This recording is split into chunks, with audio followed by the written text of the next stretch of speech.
বলে দিচ্ছি 4 দিনের মধ্যে আমরা কলকাতা দখল করে নেব। আমরা প্রত্যেকটি বাংলাদেশি নাগরিককে সামরিক ট্রেনিং দিয়ে প্রস্তুত করব যুদ্ধের জন্য। বাংলাদেশের কট্টরপন্থীদের ভারতের উদ্দেশ্যে নিত্য নতুন হাস্যকর হুমকি হুঁশিয়ারির শেষ নেই। কেউ 4 দিনে কলকাতা দখল করবেন, তো কেউ নিজেদের পরমাণু বোমা নেই, অথচ অন্যের থেকে বোমানি ভারতকে চোখ দেখিয়ে হাসির খোরাক হচ্ছেন। যে ভারত 15 বছর বাংলাদেশকে গাবি হিসেবে ব্যবহার করেছে, সে ভারতে গিয়ে আশ্রয় নিল। আমাদের অনেক বন্ধু রাষ্ট্র আছে যাদের কাছে নিউক্লিয়ার বোম আছে এবং তারা দিতে রাজি আছে। সুতরাং আপনি ব্যবহার করবেন, আমরা এখানে কলা চষবো, এটা হবে না।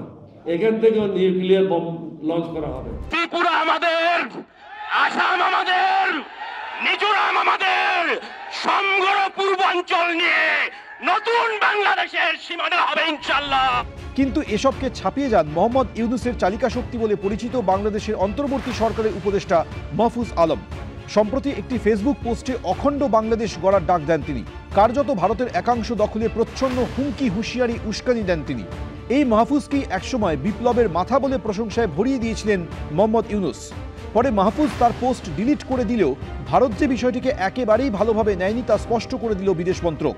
ভাষা নিয়ে সংযত হওয়ার পরামর্শ দিল নয়াদিল্লি।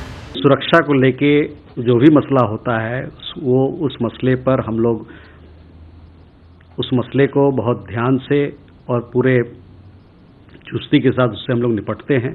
जहाँ तक आपने आतंकी घटनाओं की बात की, सुरक्षा की बात की, इस पे जो हमारे एजेंसीज हैं, जो अथॉरिटीज़ हैं,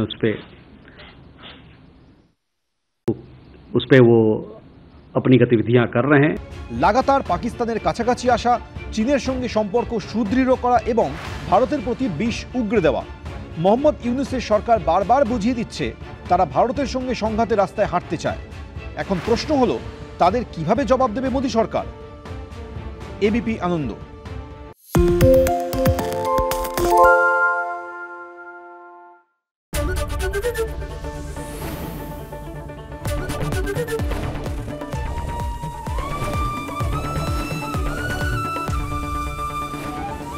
এবিপি আনন্দ, এগিয়ে থাকে, এগিয়ে রাখে। সত্য অন্তহীন, সত্যের খোঁজও তাই, সত্য সন্ধানে তাই আমরা অক্লান্ত, অকুতভয়। এবিপি আনন্দ নতুন ভাবনার প্রতীক, যা মনে মুক্ত, তথ্যে যুক্ত এবং যাবতীয় সীমানার বাঁধন থেকে মুক্ত।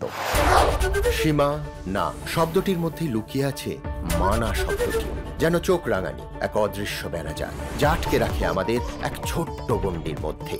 একমাত্র সঠিক খবরই গড়ে তুলবে এক মুক্ত সমাজ। সেই জগৎ গড়ার লক্ষ্যে কোনো সীমানার ঠুকুটি আমরা মানব না। এবিপি আনন্দ, এগিয়ে থাকে, এগিয়ে রাখে।